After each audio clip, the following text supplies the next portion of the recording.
வணக்கம் நேயர்களே, நீங்கள் கேட்டுக்கொண்டிருப்பது அண்ணா சமுதாய வானொலி 90.4 அலைவரிசையில். இது இந்தியாவின் முதல் சமுதாய வானொலி. இது உங்கள் அபிமான மகளிர் நேரம். மகளிர் நேரத்தில் இன்னைக்கு நாம் என்ன கேட்டு தெரிஞ்சுக்க போகிறோம் அப்படின்னு பார்த்தீங்கன்னா, ரொம்பவே சுவாரஸ்யமான ஒரு டாபிக் அப்படின்னு தான் சொல்லணும். என்ன அப்படின்னா, நாய்கள் பற்றி தான் நம்ம தெரிஞ்சுக்க போகிறோம். இப்போ செல்ல பிராணிகள் அப்படின்னு சொல்லும் பொழுது பார்த்தீங்க அப்படின்னு சொன்னால் நிறைய இருக்குது இல்லைங்களா? நம்ம சொல்லிக்கிட்டே போகலாம். அந்த வகையில் பார்த்தீங்க அப்படின்னு சொன்னால் நாய்கள் வளர்ப்பு அப்படின்னு சொல்லக்கூடியது எவ்வளவு முக்கியத்துவம் வாய்ந்தது, ஏன் இந்த நாய்கள் வளர்ப்பு அப்படின்னு சொல்லக்கூடியது முக்கியத்துவம் கொடுக்குறாங்க அப்படின்னு பார்த்தீங்கன்னா, ஒவ்வொரு வருஷமும் ஆகஸ்ட் 26ஆம் தேதி நாய்கள் தினம் அப்படின்னு சொல்லிட்டு, அதாவது சர்வதேச நாய் தினம் அப்படின்னு சொல்லி அனுசரிக்கிறாங்க. அப்போ அந்த அளவுக்கு முக்கியத்துவம் வாய்ந்தது இந்த நாய்கள் அப்படின்னு சொல்லக்கூடியது.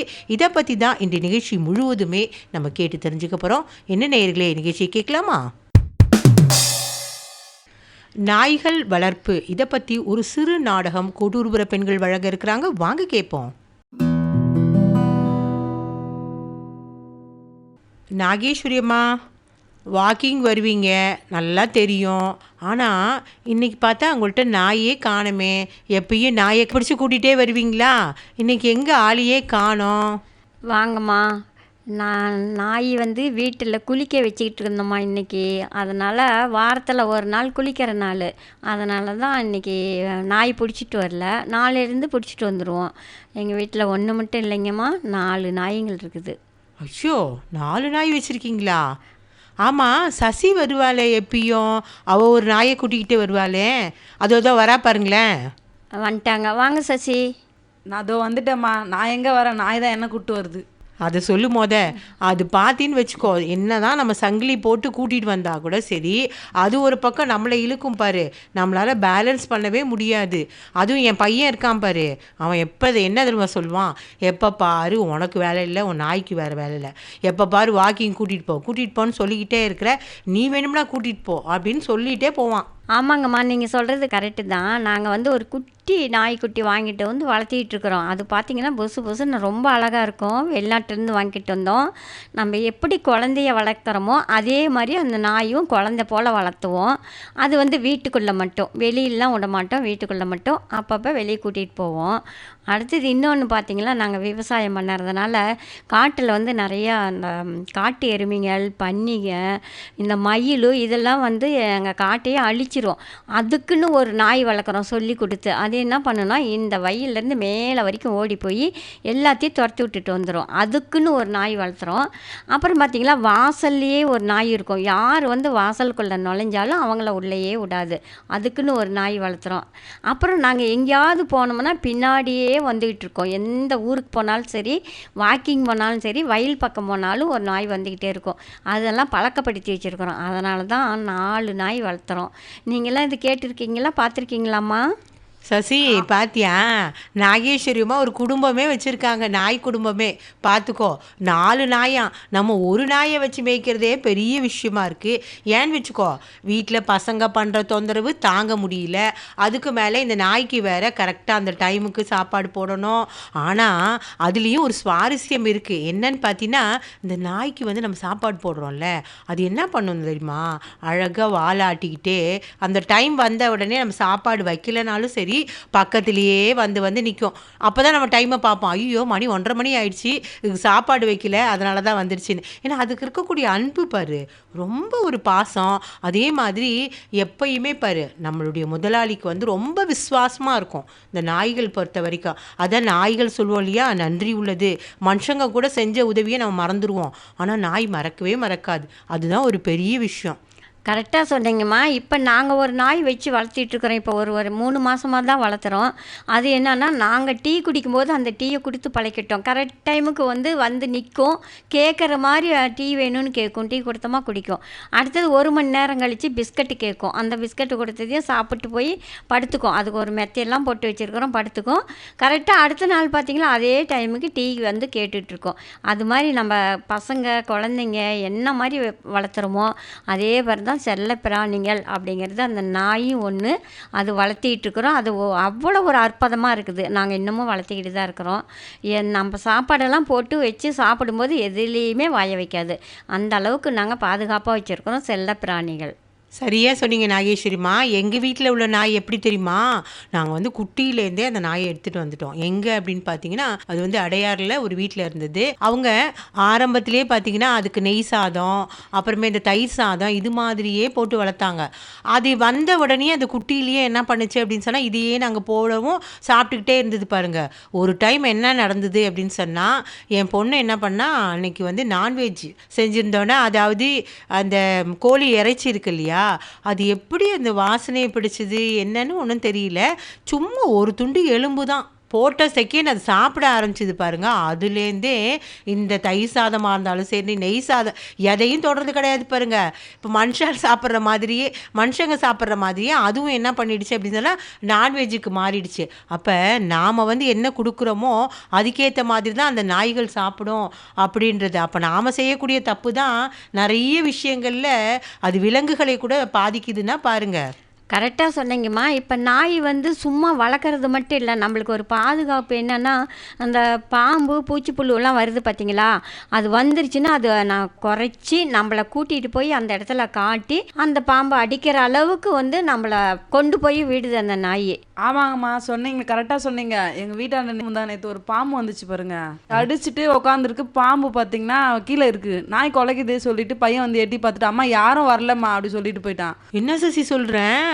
கொஞ்ச நேரம் கழிச்சு நான் வந்து பார்க்குறேன், பாம்பு கீழே இருக்குது. பத்தியா எந்த அளவுக்கு உங்கள் உயிரையே பாதுகாக்குதுன்னா பாரு. ஆமாம் பாருங்கம்மா, நாய் எவ்வளோ நன்றி உள்ளது பாருங்க.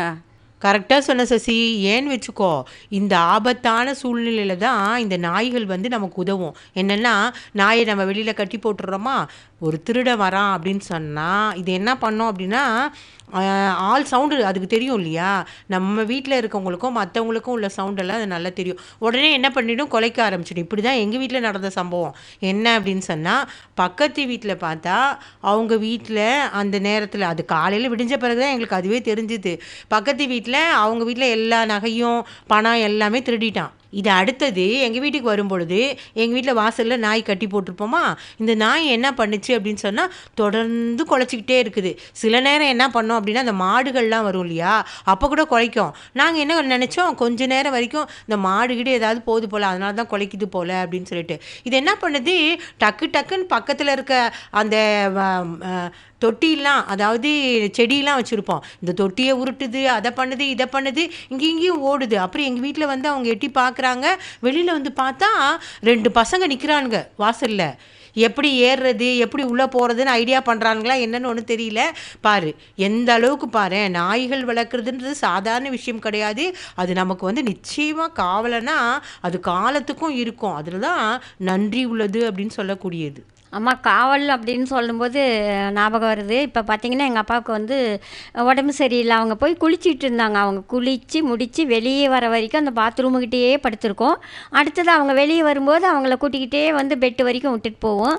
ஒரு நாள் பாத்ரூமில் விழுந்துட்டாங்க.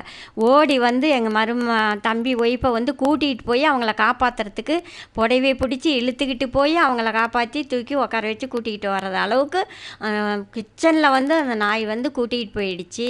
அப்புறம் போய் பார்த்தா எங்கள் தம்பி போய் பார்க்குறாங்க, அப்பா கீழே விழுந்துருக்காங்க. அந்த நாய் அவ்வளோ நன்றியோடு வந்து ஆளை கூட்டிகிட்டு போய் காப்பாற்றினாங்க. அந்த அளவுக்கு அறிவு உள்ள பிராணிகள் தான் நம்ம சொல்லணும். கரெக்டு நகேஸ்வரிம்மா, நீங்கள் சொன்ன மாதிரி அறிவுள்ள ஜீவன் அப்படின்னு சொன்னாலே நாய்கள் தான் அப்படின்னு சொல்லுவோம். ஏன்னா அதுக்கு ரொம்ப நன்றி. என்னென்னா ஒரு வேளை சாப்பாடு தான் நம்ம போடுறோம் இல்லைங்களா, ஆனால் எந்த அளவுக்கு நன்றி பாருங்கள். மனுஷங்களுக்கு கூட அந்த மாதிரி கிடையாது. செய்த நன்றியை என்ன பண்ணிடுவாங்க, மறந்துடுவாங்க.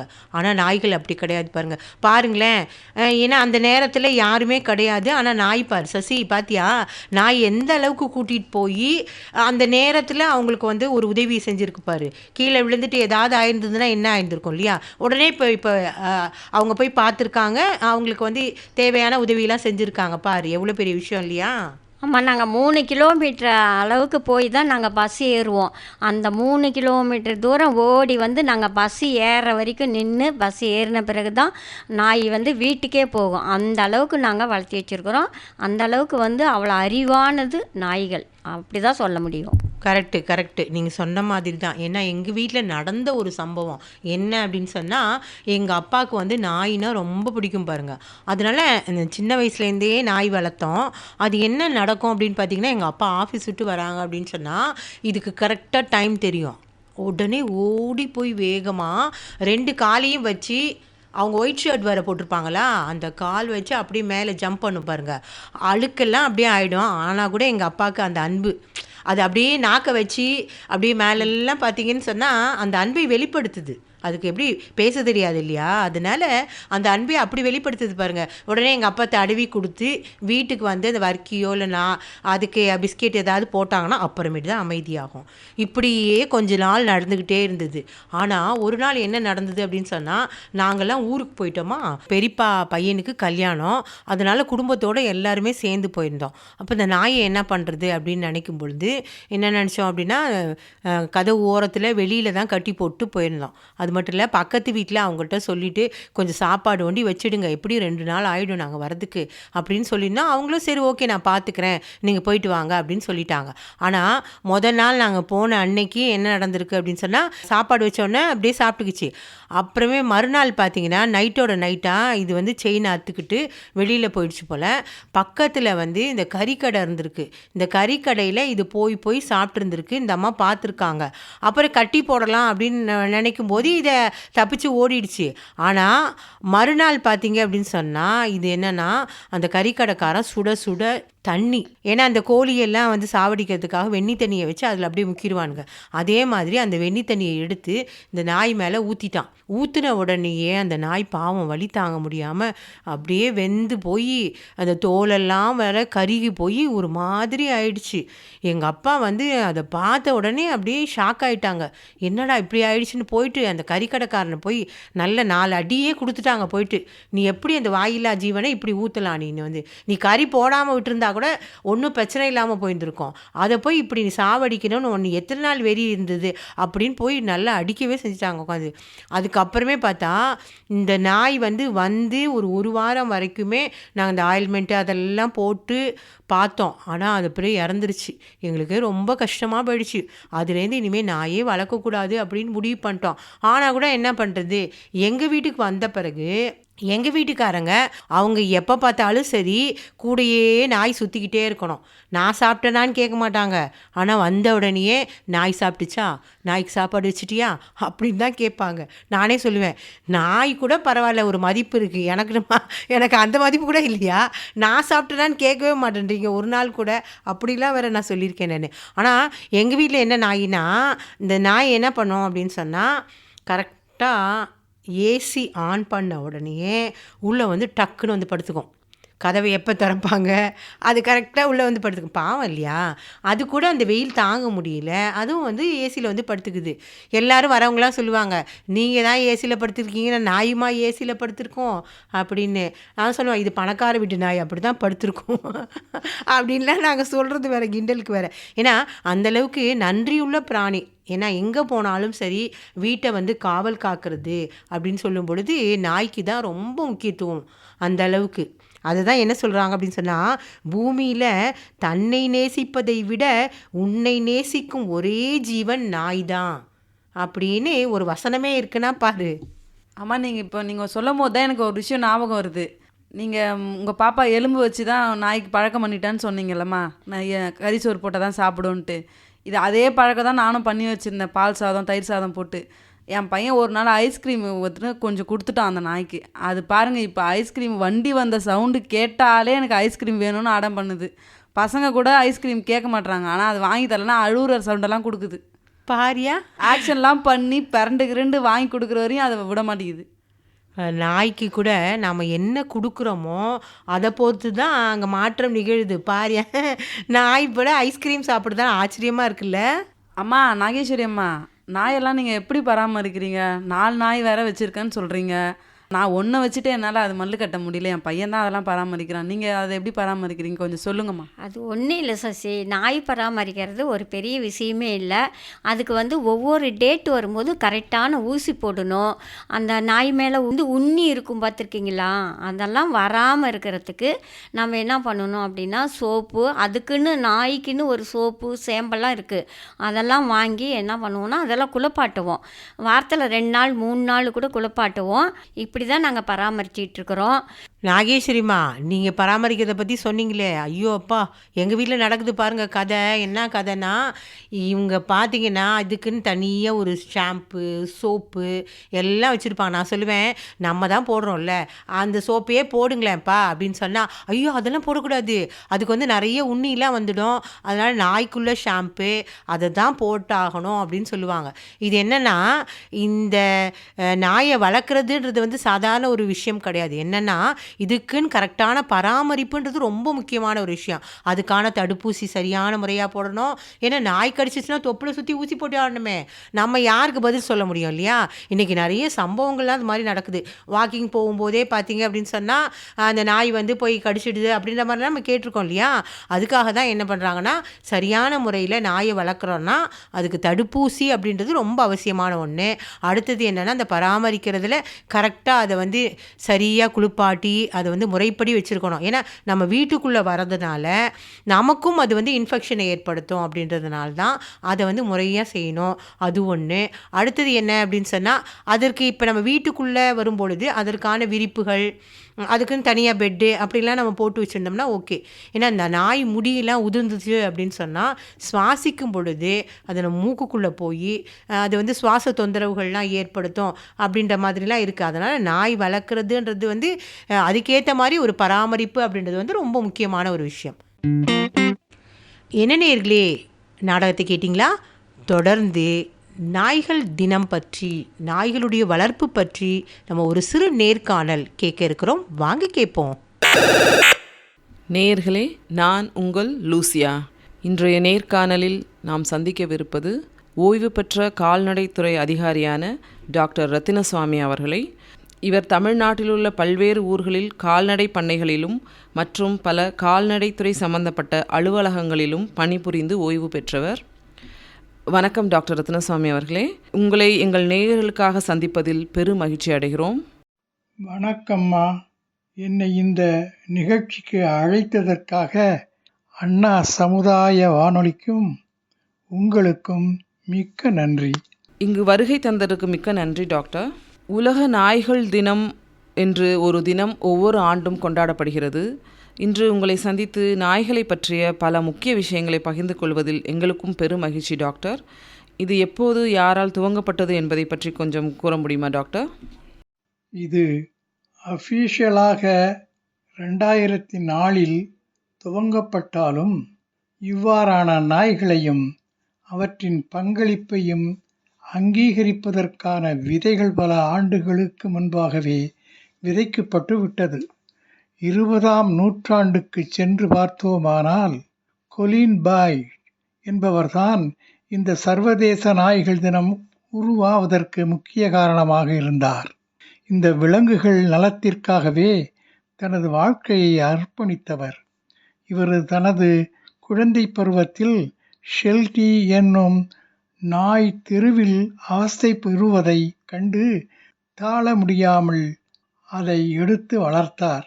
மற்றும் பல நாய்கள் பல இடங்களிலும் அல்லல்களையும் கண்டு வேதனை அடைந்து நாய்களை கொண்டாடுவதற்கும் அவற்றின் தேவைகளை பற்றிய விழிப்புணர்வை ஏற்படுத்துவதற்கும் அர்ப்பணிக்கப்பட வேண்டும் என்று விரும்பினார். அதற்கு குறிப்பாக ஆகஸ்ட் 26ஆம் தேதியை தேர்ந்தெடுப்பதற்கான காரணம் என்னவாக இருக்கும் டாக்டர்?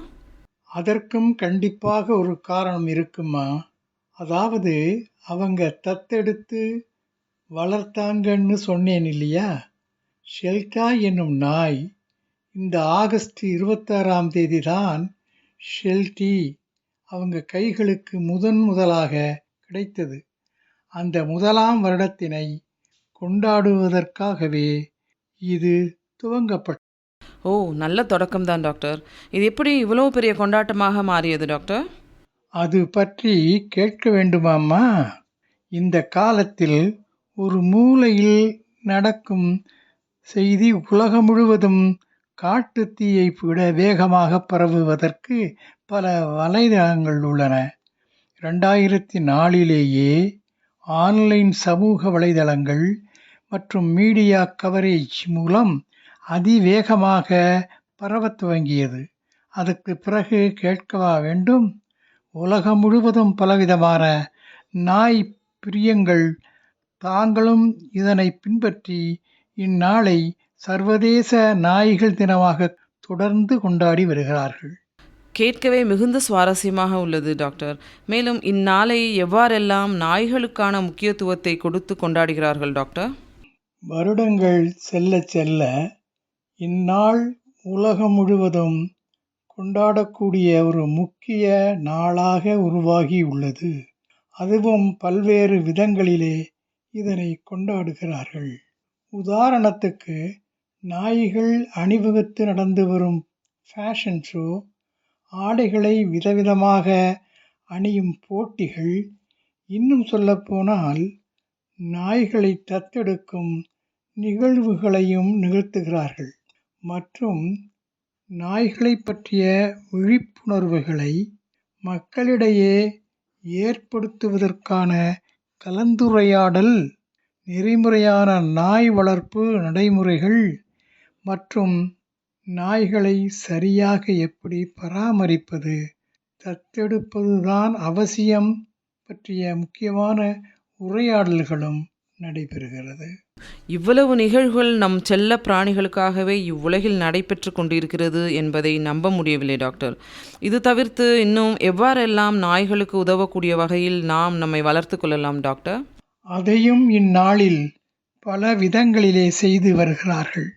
நமது நாய்கள் எண்ணற்ற வழிகளிலே நம் வாழ்க்கையை மேம்படுத்துகின்றன. நிபந்தனையற்ற அன்பையும் அசைக்க முடியாத தோழமையையும் உணர்ச்சிபூர்வமான ஆதரவையும் நமக்காகவே கொடுக்கின்றன. துரதிர்ஷ்டவசமாக மில்லியன் கணக்கில் நாய்கள் தெருக்களிலும் மற்றும் பல இடங்களிலும் ஆதரவின்றி அலைந்து கொண்டுதான் இருக்கிறது. இவைகளை தத்தெடுப்பதன் மூலம் இதை காப்பாற்ற முடியும். அதேபோல நெறிமுறையான இனப்பெருக்கம் பற்றியும் இந்நாளில் விவாதிக்கப்படுகிறது. அனைத்து நாய்களின் ஆரோக்கியம் மற்றும் நல்வாழ்க்கை முன்னுரிமையை அளிக்கவும் வேண்டும். இவைகள் நம் வீட்டின் செல்ல பிராணிகளாக மட்டுமல்லாமல் நம் சமூகத்திற்கும் பல விதங்களில் உதவுவதையும் நாம் கண்கூடாக காண முடிகிறது. அதை பற்றியும் கொஞ்சம் சொல்ல முடியுமா டாக்டர்? கண்டிப்பாம்மா. ரெஸ்கியூவர் டாக்ஸ் மற்றும் ஸ்னிஃபர் டாக்ஸ்னு பொதுமக்களுக்கும் போலீஸ் துறைக்கும் பயன்படுமாறு பல விதமான நாய்களை அரசாங்கமே இப்போது பயிற்சி கொடுத்து வருகிறது. இதனால் பல விபத்துக்களிலே சிக்குபவர்களை காப்பாற்றவும் பல வழக்குகளுக்கு தீர்வையும் காண முடிகிறது. மேலும் ஊனமுற்றோர்களுக்கு, குறிப்பாக கண் பார்வையற்றோருக்கு கண்கள் போலவே அவர்களை வழிநடத்தவும் உதவி வருகிறது. இந்த தினம் அவைகளின் அர்ப்பணிப்பு, துணிச்சல் மற்றும் அவர்களின் அயராத பங்களிப்பை மதிக்கும் விதமாக அனுசரிக்கப்பட வேண்டும் என்பதையும் நினைவுறுத்துகிறேன். இவ்வளவு அருமையாக நாய்களை பற்றி எங்களுக்கு விரிவாக விளக்கம் அளித்ததற்கு மிக்க நன்றி டாக்டர். மேலும் ரேபீஸ் தடுப்பூசி பற்றியும் அதன் முக்கியத்துவத்தை பற்றியும் எங்களுக்கு கொஞ்சம் விளக்கமாக கூறுங்கள் டாக்டர். சமீப காலமாக ரேபீஸ்களால் பாதிக்கப்பட்ட நாய்கள் கடித்து பலர் இறந்த சம்பவங்களை கேள்விப்பட முடிகிறது. இதற்கான தீர்வு என்னவாக இருக்க முடியும் டாக்டர்? ஆமாம்மா, இது மிகவும் கவலை தரக்கூடிய ஒன்றாகத்தான் உள்ளது. ரேபீஸ் என்பது ஒரு கொடிய வைரஸ் ஆகும். இது மத்திய நரம்பு மண்டலத்தை தான் முதலில் தாக்குகிறது. இது ரேபீஸ் வைரஸால் பாதிக்கப்பட்ட நாய்களை மட்டுமல்லாமல் அந்நாயினால் கடி வாங்கிய மனிதரையும் உடனடியாக தாக்குகிறது. இது 100% ஃபேட்டல், அதாவது இவ்வைரஸ் தாக்கப்பட்டால் நிச்சயம் மரணம் என்ற நிலைதான். இதற்கு மருத்துவ ரீதியாக எந்த மருந்தும் கிடையாது.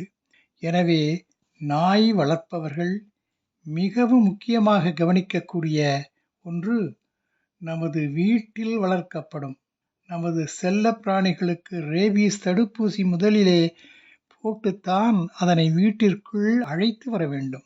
பூஸ்டர் டோஸையும் தவறாமல் போட்டோமானால் இதிலிருந்து தப்ப முடியும். மேலும் தெருவில் செல்லும் நாய்களிடமிருந்து நாம் பாதுகாப்பாக ஒதுங்கியே இருப்பது நல்லது. இதற்கான முன்னெச்சரிக்கை நடவடிக்கைகளை அரசாங்கமும் தொடர்ந்து எடுத்துக்கொண்டுதான் வருகிறது. ஆனால் ஒவ்வொரு மனிதனும் இதற்குண்டான முயற்சிகளை தங்கள் செல்ல பிராணிகளா நாய்களுக்கு எடுத்துக்கொண்டு அது இந்த சமுதாயத்திற்கு பேருதவியாக இருக்கும். கண்டிப்பாக டாக்டர். இவ்வளவு தெளிவாக நீங்கள் கூறிய ஒவ்வொரு கருத்தும் எங்கள் நேயர்களை நிச்சயம் சென்று அடையச் செய்வோம். இதனால் நாடும் நமது வீடும் பலனடையும் என்பதில் ஐயமில்லை டாக்டர். எனக்கு வாய்ப்பளித்த அண்ணா சமுதாய வானொலிக்கும் உங்களுக்கும் மிக்க நன்றி அம்மா. இவ்வளவு நேரம் எனது ஒவ்வொரு கேள்விக்கும் பொறுமையாக பதிலளித்ததற்கு மிக்க நன்றி டாக்டர். உங்களை சந்தித்ததில் பெருமகிழ்ச்சி அடைகிறோம். நன்றி, வணக்கம். என்ன நேயர்களே, நிகழ்ச்சி கேட்டிங்களா? இவ்வளவு நேரமாக நாய்கள் வளர்ப்பை பற்றி நம்ம நிறைய விஷயங்கள் தெரிஞ்சுக்கிட்டோம் இல்லைங்களா? நாய்கள் தானே அப்படின்னு நம்ம நினைக்கிறோம். அது எவ்வளோ ஒரு பாசமாக ஒரு அன்பை செலுத்துது. அது மட்டும் இல்லை, அதோடைய புத்திசாலித்தனத்தை பாருங்கள். எப்பேற்பட்ட ஒரு விஷயம் இல்லைங்களா? விலங்குகள் தானே, 5 அறிவு தானே அதுக்கு இருக்குது அப்படின்னு நம்ம நினைக்கிறோம். ஆனால் அது எல்லாத்தையும் பார்த்தீங்க அப்படின்னு சொன்னால் மனிதர்களுக்கு மேலாக அன்பையும் கொடுக்கக்கூடியது. அதே மாதிரி புத்திசாலித்தனத்தையும் அப்பப்பைக்கு காட்டும். அதனால தான் போலீஸ் அந்த மாதிரி துறைகள் எல்லாம் பார்த்தீங்க அப்படின்னு சொன்னால் திருடர்களை வந்து கண்டுபிடிக்கிறதுக்காகவே, நாய் வேட்டைக்காகவே வந்துட்டு பார்த்தீங்க அப்படின்னு சொன்னால் நாய்கள் வளர்ப்பு அப்படின்ற ஒரு முறைகள்லாம் இருக்குது இல்லைங்களா? அதுக்காக தான் இதனுடைய புத்திசாலித்தனத்தை பாராட்டும் விதமாக தான் நாய்கள் தினம் அப்படின்னு சொல்லக்கூடியது ஆகஸ்ட் 26ஆம் தேதி ஒவ்வொரு வருஷமும் கொண்டாடுறாங்க. இது ரொம்ப முக்கியமான ஒரு விஷயம். நாம் முடிஞ்ச அளவு வரைக்கும் என்ன பண்ணணும் அப்படின்னா, ஒரு நாயை தத்தெடுத்து அதையும் நம்ம வளர்க்கலாம். இல்லைன்னு சொன்னால் அந்த நாய்க்கு எந்த ஒரு தொந்தரவும் நம்ம கொடுக்கக்கூடாது. அது ரொம்ப முக்கியமான ஒரு விஷயம். என்ன பண்ணுறாங்க, சில பசங்க கல்லை தூக்கி எறிகிறது, இந்த மாதிரியான வாழ்த்தனங்கள்லாம் அது பண்ணக்கூடாது. அதுவும் வாயில்லா ஜீவன் இல்லையா? அதனால் மனிதர்களாகிய நாம் அதற்கு ஒரு காப்பாக இருக்கணும் அப்படின்றது ரொம்ப முக்கியமான ஒரு விஷயம். இந்த நிகழ்ச்சி உங்களுக்கு ரொம்பவே பயனுள்ளதாக இருந்திருக்கும் என நாங்கள் நம்புகிறோம். இந்த நிகழ்ச்சியில் பங்கேற்றவர்கள் நாகேஸ்வரி, மல்லிகா, சசிகலா மற்றும் லூசியா. மீண்டும் அடுத்த நிகழ்ச்சி சந்திப்போம். நன்றி, வணக்கம்.